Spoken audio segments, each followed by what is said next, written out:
بسم اللہ الرحمن الرحیم۔ السلام علیکم۔ غامدی صاحب کے ساتھ ہفتہ وار سوال و جواب کی براہ راست نشست کو لے کر ڈیلس امریکہ غامدی سینٹر سے حاضر خدمت ہیں۔ آغاز کرتے ہیں۔ غام صاحب بہت شکریہ آپ کے وقت کا۔ آج اس موضوع پر گفتگو کی 16ویں نشست کا آغاز کرنے میں جا رہا ہوں۔ ایک بہت ہی اہم مسئلہ، اور آپ نے پہلی دفعہ اس پہ اپنے خیالات کا اظہار کیا۔ سیدنا علی اور امیر معاویہ کا باہمی جو ایک اختلاف تھا، جس کی نتیجہ ہمارے سامنے جنگوں کی صورت میں آتا ہے، اور آج تک مسلمانوں کے ہاں باقاعدہ فرقے بن چکے ہیں، مسالک بن چکے ہیں۔ ایک شدت آمیز رویہ ہے، گروہی اور مسلکی منافرت کی بھی بنیاد انہی تنازعات کو قرار دیا جاتا ہے۔ بنیادی سوالات زیر بحث آ چکے، تفصیلی نقطہ نظر ہم نے آپ کا جانا۔ اب کچھ ضمنی پہلو ہیں، اس کو ختم کر کے انشاءاللہ میں وہ تمام متفرق سوالات بھی آپ کے سامنے رکھوں گا جو لوگوں نے ہماری بحث کے نیچے پوچھے ہیں۔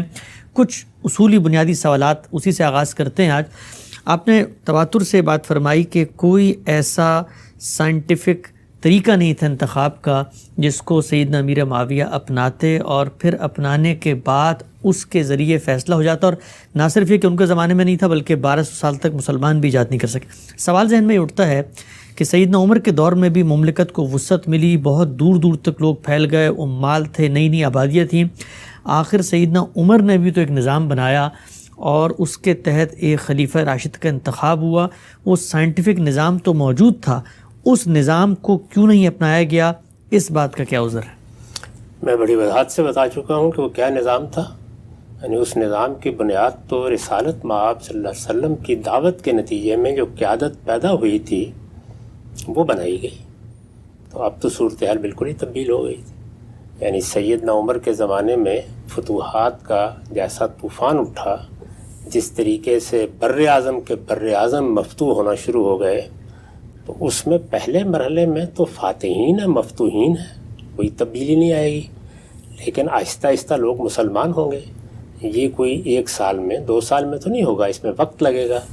چنانچہ ان کے زمانے میں 10-12 سال تک لوگوں کے ہاں اسلام کی طرف رغبت ہوئی، لوگ ایمان لائے، بہت بڑے پیمانے پر شامل ہوئے۔ اب مصر میں بھی مسلمان ہیں، اب بصرے میں بھی مسلمان ہیں، اب شام و عراق کے دور دراز علاقوں میں بھی مسلمان موجود ہیں، اب خراسان تک میں مسلمان ہیں۔ تو ان مسلمانوں کو آپ پارٹیسپیٹ کرنے کا موقع دیں گے نا؟ اگر کوئی آپ جمہوری نظام یا شوروی نظام قائم کر رہے ہیں تو ضرورت کی فوراً نہیں پڑ جائے گی۔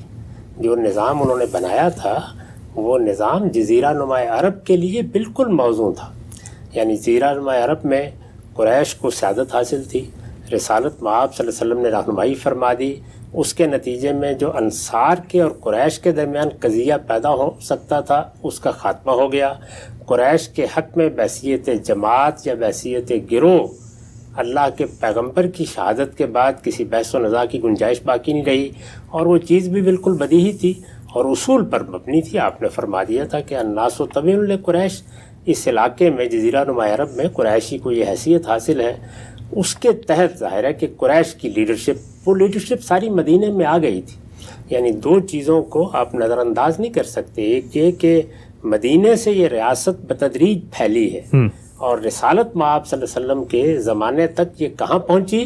یہ جزیرہ نما عرب تک وسیع ہو گئی تھی، اور جو لوگ وہاں نئی قیادت کی حیثیت سے پیدا ہوئے وہ سب ہجرت کے نتیجے میں مدینہ آ چکے تھے۔ ٹھیک۔ تو یہ جو نظم بنایا گیا تھا جس میں قریش کی وہ لیڈرشپ جو مدینے میں آ چکی ہے وہ فیصلہ کر رہی ہے، تو یہ تو زیادہ سے زیادہ اور 5 سال چل جاتا۔ یعنی یہ چل ہی کیسے سکتا تھا؟ اس کو آپ آگے کے لیے نظیر نہیں بنا سکتے۔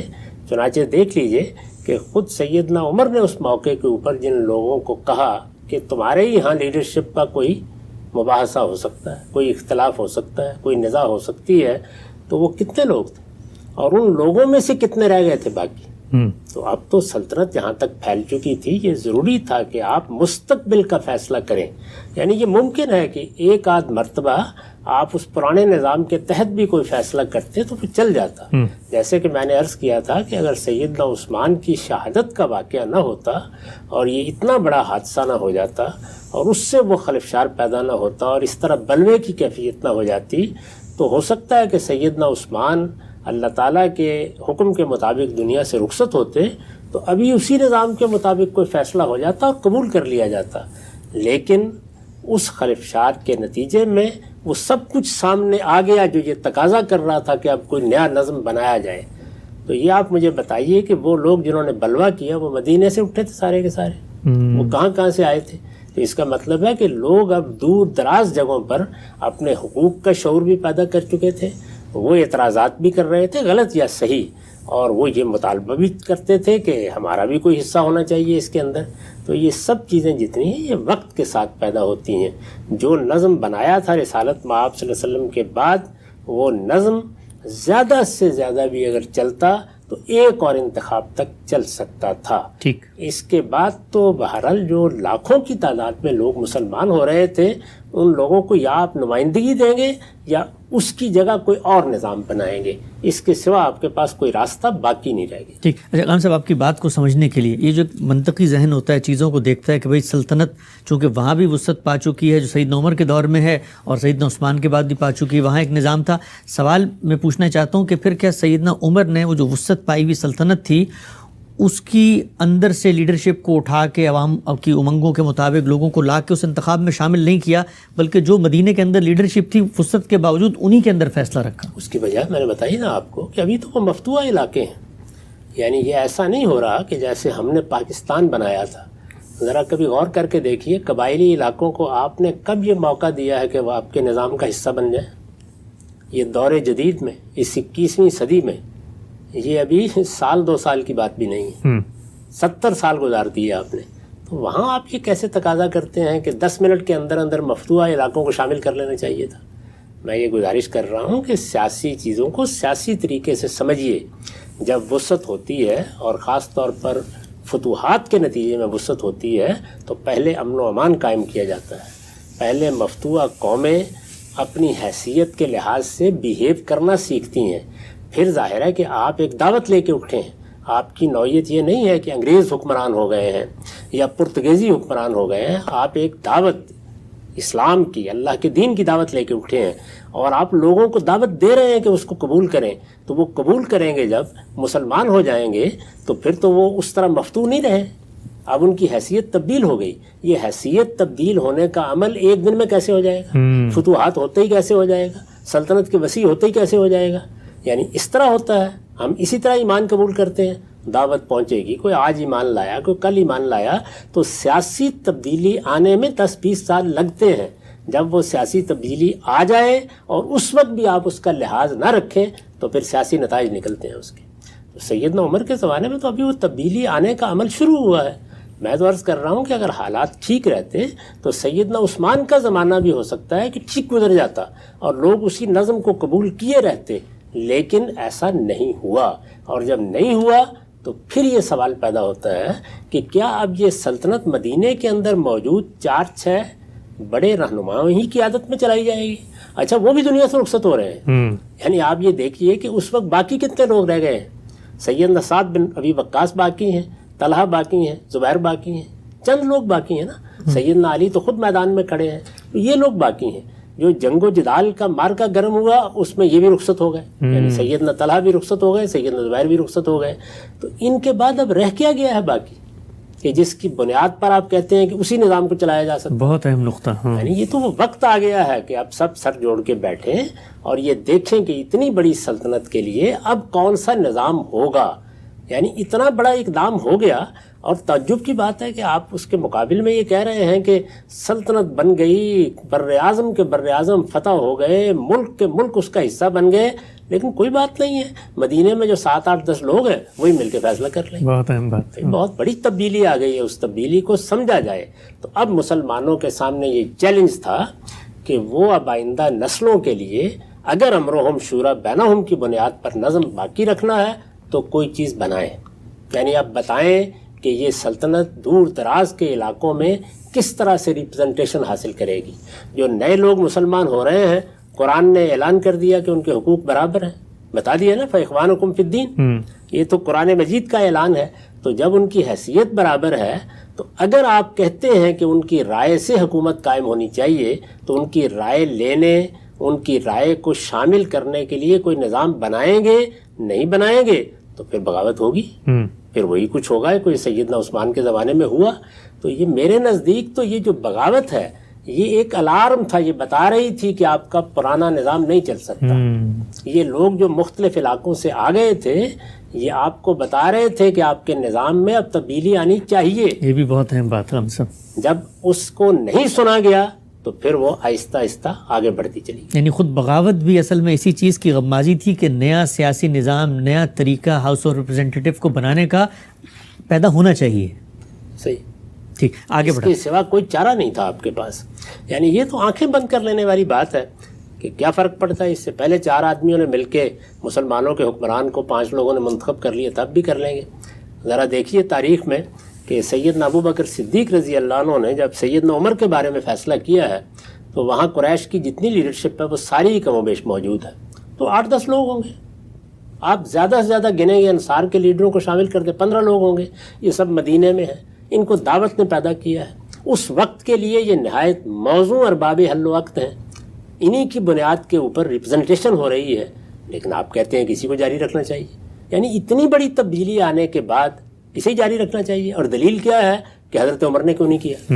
بھائی حضرت عمر نے نہیں کیا، تھوڑی دیر کے لیے مان لیں کہ غلطی ہو گئی، نہیں کیا بالفرض.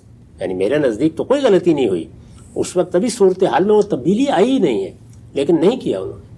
اور وہ اس کو اس طرح سے نہیں دیکھ سکے.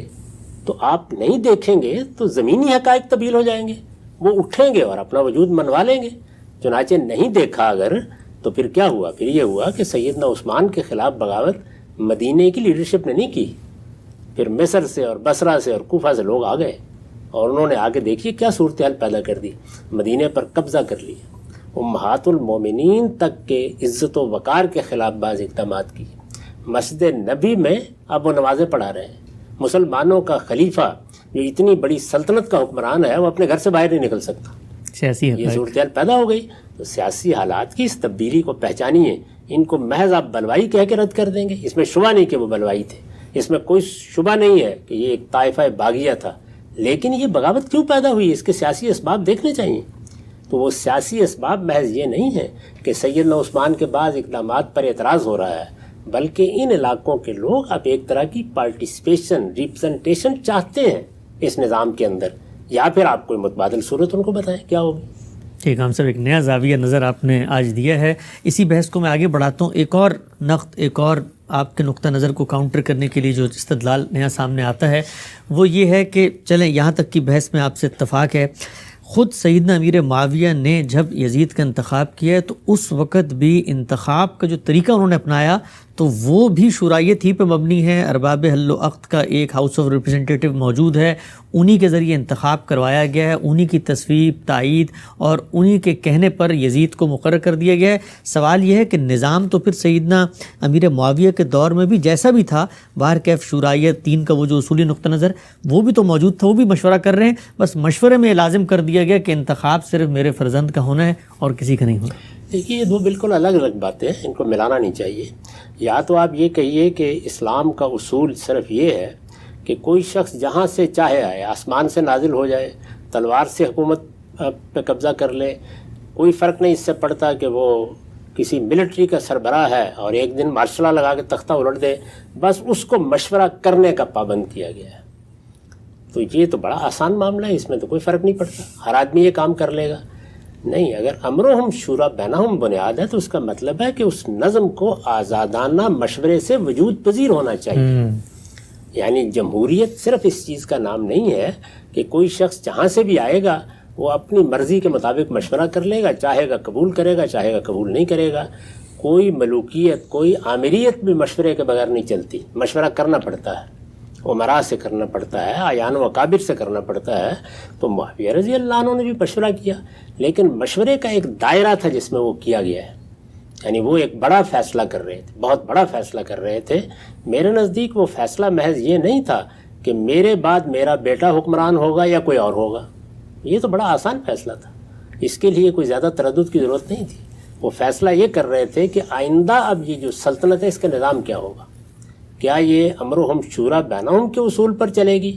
کیا اسی طریقے سے شورا کے ارکان بیٹھیں گے اور بیٹھ کے وہ جس کا چاہیں گے انتخاب کر لیں گے؟ کیا یہ اصول ہوگا؟ تو پھر میں نے عرض کیا ہے کہ اگر وہ اس اصول کو اختیار کرتے تو ضروری تھا کہ اس کے لیے ایک ہاؤس آف ریپرزینٹیٹو متعین ہوتا، پھر وہ آپ کی ثوابدید پر نہیں ہو سکتا، پھر وہ علاقوں کی اور قوموں کی اور قبیلوں کی نمائندگی کرنے والا ایوان ہونا چاہیے۔ اگر آپ اس کو نہیں بنا سکتے تو انہوں نے یہ فیصلہ کیا، یعنی جب میں یہ کہتا ہوں کہ نہیں بنا سکتے تو یہ میں ان لوگوں کو یہ کہتا ہوں جو توقع کر رہے ہیں کہ بننا چاہیے تھا۔ یعنی میرے نزدیک تو وہ حالات ہی نہیں ہیں، وہ سماجی شعور ہی نہیں ہے، دنیا بھی وہاں پہنچی ہی نہیں ہے، اس کا خیال ہی کیوں آئے گا؟ تو انہوں نے گرد و پیش میں دیکھا تو انہیں اندازہ ہوا کہ اتنی بڑی سلطنت کے لیے تو ایک ہی صورت ہو سکتی ہے، اور وہ یہ کہ ہم فیصلہ کر لیں کہ اب یہاں ملوکیت ہوگی، اس کے بغیر اس سلطنت کا نظم نہیں چلایا جا سکتا۔ اگر کوئی اور طریقہ اختیار کیا گیا تو خانہ جنگی پر خانہ جنگی ہوتی چلی جائے گی، مختلف لوگ اسی طریقے سے میدان میں آئیں گے، اور نتیجہ یہ نکلے گا کہ یہ سلطنت کے طور پر تاریخ کو منتقل ہی نہیں ہوگی، بلکہ چھوٹے چھوٹے علاقوں میں بٹ کے ختم ہو جائے گی۔ تو یہ بڑا ہی حکیمانہ فیصلہ انہوں نے کیا، یعنی چونکہ مقابل میں کوئی اور چیز موجود نہیں ہے۔ دنیا میں جب آپ سیاسی فیصلے کرتے ہیں تو کوئی چیز اویلیبل ہونی چاہیے نا۔ اس وقت دیکھیے آپ، پاکستان بن گیا، ہندوستان کی الگ حکومت قائم ہو گئی، آپ کے پاس دسیوں کی تعداد میں وہ دساتیر موجود تھے، وہ بنے ہوئے آئین موجود تھے جو دنیا میں رائج تھے، ان کی روشنی میں آپ اپنے حالات کے لحاظ سے ایک آئین اور دستور بنا سکتے تھے۔ اس میں بھی آپ کو برسوں لگ گئے، اور بڑی دیر کے بعد کہیں جا کر 1973 کے دستور پر اتفاق ہو سکا۔ یہ کوئی آسان کام ہے جس کا ہم بیٹھ کے یہ اندازہ کر لیتے ہیں کہ 2 منٹ میں بن جائے گا، اور پہلے سے کتنے نظائر موجود ہیں۔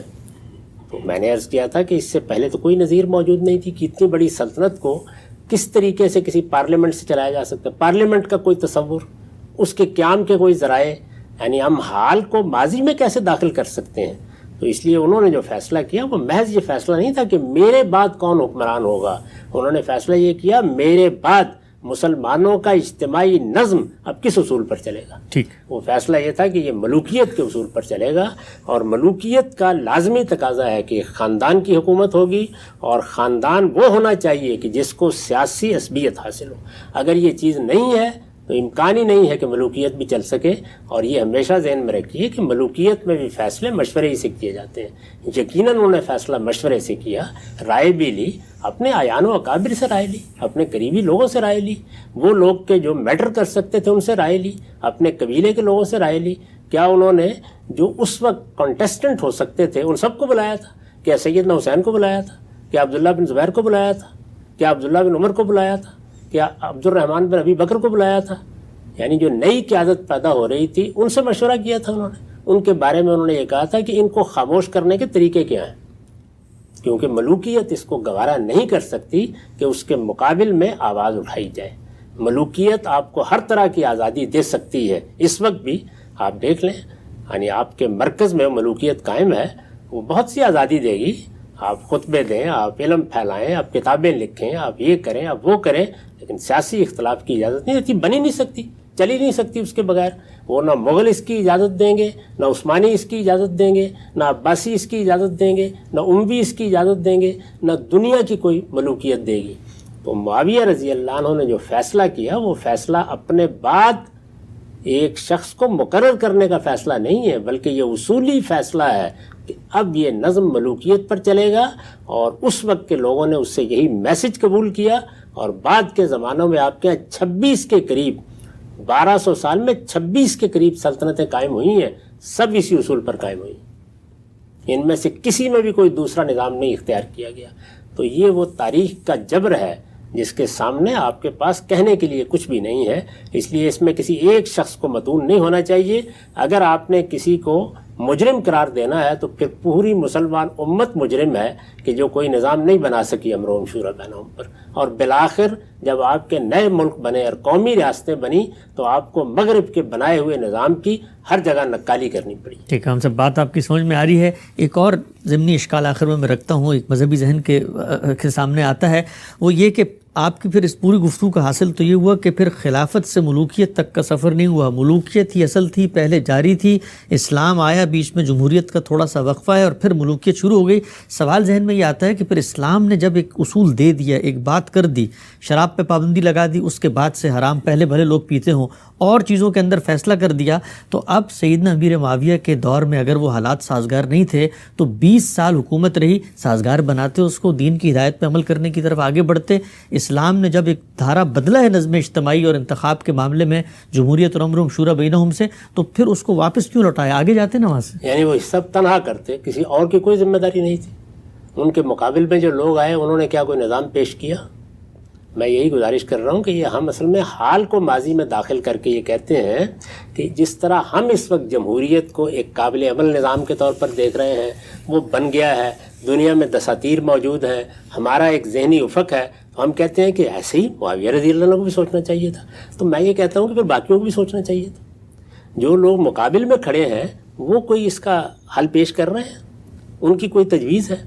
اگر تاریخ میں آپ کو ملے تو مجھے ضرور بتائیے گا۔ بعد میں جو خروج ہوئے ہیں وہ سارے کے سارے تو رسالت بآب صلی اللہ علیہ وسلم کی نسبت سے خاندانی بنیاد پر اپنے لیے حکومت طلب کر رہے ہیں۔ یہ کیا مطلب؟ اگر موقع ملے تو کبھی نفس زکیہ کی اور منصور کی خط و کتابت پڑھ لیجئے گا۔ یعنی کیا بعد میں جو لوگ اہل بیت میں سے اٹھے، جو لوگ علویوں میں سے اٹھے، جن لوگوں نے خروج کیے، انہوں نے یہ کہا کہ ہم یہ سمجھتے ہیں کہ امرهم شورى بینہم کی بنیاد پر نظم ہونا چاہیے اور اس کے لیے ہم یہ تجویز پیش کر رہے ہیں۔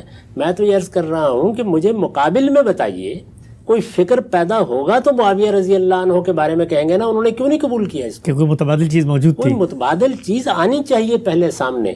کیا وہ ان کے مقابل میں کھڑی ہوئی شخصیات پیش کر سکیں؟ ان کے بعد جن لوگوں نے بغاوتیں کی کیا وہ پیش کر سکے؟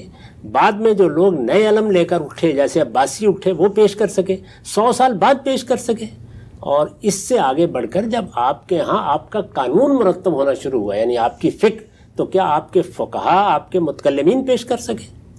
ہمارے ہاں تو بہت معذرت کے ساتھ یہ چیز اجماعی طور پر اختیار کر لی گئی کہ مسلمانوں کے ہاں خلیفہ اب قیامت تک صرف قریشی ہو سکتا ہے۔ یعنی جو فیصلہ رسول اللہ صلی اللہ علیہ وسلم نے اپنے بعد کے لیے کیا تھا، اس فیصلے کو مسلمانوں کے علم نے اس طرح سمجھا ہے۔ تو خدا کے لیے آپ اس حال کو ماضی میں داخل کر کے لوگوں کو مجرم نہ ٹھہرائیں۔ مسلمانوں کا پورا علم، وہ سارے کے سارے کیا کرنا چاہتے تھے؟ کیا کہیں گے کہ آپ کے تمام فقہا، تمام متکلمین یہ قریش کے اعلی کار بن گئے تھے؟ فکر کی سطح یہی ہے۔ یعنی وہ خیال کرتے ہیں کہ رسول اللہ نے جب کہا تھا کہ الائمۃ من قریش، تو اب قیامت تک قریشی ڈھونڈنا پڑے گا۔ یعنی پاکستان بن گیا ہے۔ اب اگر آپ اپنی پرانی 1000 سال کی پوری فقہ کو دیکھیں یا علم کلام کو دیکھیں یا سیاسی مباحث کو دیکھیں تو وہ کیا کہہ رہے ہیں کہ پاکستان میں بے شک جمہوریت ہے، لیکن کون لوگ کانٹیسٹ کریں گے، امیدوار کون ہوں گے؟ قریشی ہو سکتے ہیں، ان میں سے کسی کا انتخاب کرنا ہے۔ یہ تو عثمانیوں کے آنے کے بعد لوگوں کو خیال ہوا کہ یہ کیا بحث ہم کر رہے ہیں۔ تو میں عرض کر چکا ہوں کہ رسول اللہ کا یہ فیصلہ جو تھا یہ کوئی ابدی فیصلہ ہی نہیں تھا، یہ تو آپ نے 2 جماعتوں کے درمیان فیصلہ کیا۔ ایک قضیہ اس وقت موجود تھا، آپ کے بعد کیا صورتحال ہے اس میں آپ نے فیصلہ کر دیا۔ اس پر ایک بڑی لطیف بحث ایک زمانے میں ہوئی تھی مولانا سید ابو الحسن صاحب مودودی اور استاذ امام امین احسن اصلاحی کے درمیان۔ لوگوں کو چاہیے کہ اس بحث کو پڑھیں، انہیں بصیرت حاصل ہوگی۔ اس سے پہلے 2 آراء تھیں کہ یہ جو الائمۃ من قریش ہے یہ ایک ابدی شرعی حکم تھا۔ دوسرا نقطہ نظر مولانا ابوالکلام آزاد نے پیش کیا تھا کہ یہ خبر تھی، اطلاع دی گئی۔ استاد امام نے یہ کہا کہ یہ قضیے کا فیصلہ تھا، نہ یہ امر تھا نہ یہ خبر تھی۔ یہ در حقیقت ایک قضیے کا فیصلہ تھا کہ اس وقت انصار اور قریش 2 جماعتیں، جیسے آج پیپلز پارٹی ہے، مسلم لیگ ہے، ان کے مابین فیصلہ کرنا ہے۔ تو یہاں یہ کہا جا رہا ہے کہ اکثریت کی تائید مثال کے طور پر مسلم لیگ کو حاصل ہے، اکثریت کی تائید پیپلز پارٹی کو حاصل ہے۔ تو آپ نے اس وقت ایک فیصلہ سنایا ہے اور بالکل مبنی بر حقائق فیصلہ ہے، مبنی بر اصول فیصلہ ہے۔ یہ کوئی ابدی شریعت کا حکم ہی نہیں تھا، ایک قضیے کا فیصلہ تھا، ایک قضیہ جو پیش آ سکتا تھا، حضور نے اس کا فیصلہ فرما دیا۔ تو یہ فیصلہ ہو گیا۔ اس فیصلے کے بعد ظاہر ہے کہ آنے والے حالات میں کیا تبدیلیاں آئیں گی، کیا تغیرات آئیں گے، زمانے کا عرف کیسے تبدیل ہوتا چلا جائے گا، یہ فیصلے آپ کو کرنے تھے۔ آپ نے جو فیصلے کیے، میں یہ عرض کر رہا ہوں کہ اس میں کسی ایک شخص کو آپ متون نہیں کر سکتے۔ یہ اس زمانے کا جو کچھ دستور اور قاعدہ تھا اور عرف تھا، اسی پر فیصلے ہوئے ہیں۔ یعنی جو جمہوری نظام قائم کیا گیا تھا وہ جمہوری نظام ایک محدود علاقے میں قابل عمل تھا، وہ چلا بھی، اس کو چلانے والے لوگ بڑے غیر معمولی تھے، انہوں نے اس کو کامیاب کر کے دکھایا، لیکن آگے کے لیے اس کو ایک باقاعدہ نظم میں تبدیل ہونا تھا۔ تو اگر آپ تبدیل کرنے میں کامیاب ہو جاتے ہیں تو یہ کیسے کامیاب ہوتے ہیں؟ یہ اوپر بیٹھا ہوا حکمران نہیں بنایا کرتا، یہ اصحاب فکر بنایا کرتے ہیں۔ یعنی اس وقت جو جمہوری نظام بنا ہوا دنیا میں چل رہا ہے یہ اصحاب فکر نے بنایا ہے، اس کی بنیادیں فلسفیوں نے قائم کی ہیں، حکماء نے قائم کی ہیں، اس میں بہت غیر معمولی تصنیفات ہوئی ہیں، اس کی اساسات واضح کی گئی ہیں، فطرت میں اس کے مقاصد متعین ہوئے ہیں، اس کے بعد پھر تجربات سے، ٹرائل اور ایرر سے، صحیح و خطا سے یہ نظام صدیوں میں جا کے بنا ہے۔ نظام اس طرح بنتے ہیں، آپ 20 سال میں توقع کر رہے ہیں کہ معاویہ رضی اللہ عنہ کو الہام ہو جاتا اور وہ بنا دیتے؟ نہیں بن سکتا تھا۔ جو کچھ تھا وہ یہ کہ دنیا میں کیا ہو رہا ہے، تو انہوں نے محسوس کیا کہ اب دو ہی راستے ہیں، یا اس کو چھوڑ دیا جائے اور لوگ لڑتے مرتے رہیں اور اس طرح پوری سلطنت ٹکڑے ٹکڑے ہو جائے، اور اللہ کے دین کی حفاظت کا جو بندوبست قرآن کے منتقل کرنے کا، سنت کا، حدیث کا، وہ سب کی سب بساط لپیٹ دی جائے اور مسلمان بھی اسی طرح سے سرگرداں رہ جائیں جس طرح کے یہود و نصارہ ہیں، اور یا یہ ہے کہ اس سلطنت کو قائم رکھا جائے۔ اس کے قائم رکھنے کے لیے انہوں نے یہ بالکل شعوری فیصلہ کیا کہ ہم ملوکیت کو اختیار کر رہے ہیں۔ میرے نزدیک بحث یہ نہیں ہے کہ خلافت ملوکیت میں بدلی یا نہیں بدلی، یقیناً بدلی، اور بہت شعور کے ساتھ بدلی، اور بہت صحیح فیصلے کے نتیجے میں بدلی، اس کے سوا چارہ ہی کوئی نہیں۔ خان صاحب، بہت ہی اہم اور بڑی ہی تاریخی اہمیت کی گفتگو آپ نے فرمائی، نئے دریچے واہ ہوئے، نئے عقدے کھلے، یہ مجبوری، وہ متبادل بیانیہ جو خود سیدنا امیر معاویہ کے سامنے تک کیا تھا، پہلی دفعہ آپ نے اس طرح کھول کے بتایا، لیکن کچھ سوالات ابھی بھی میرے ذہن میں اٹھتے ہیں۔ اگر یہ سب کرنا ہی تھا تو کرنے کے لیے اس وقت ملوکیت ہی میں کچھ اور انتخابات بھی تھے، اس کو سیدنا امیر معاویہ نے کیوں نہیں اپنایا؟ معاہدہ حسن کا کیا ہوا؟ اور اس کے بعد نواسہ رسول کو شہید کرنا، یہ سارے مضمرات امت میں کیسے سامنے آئے؟ سب چیزیں زیر بحث لائیں گے۔ وقت یہاں ختم ہوتا ہے، اب تک آپ کا بہت شکریہ۔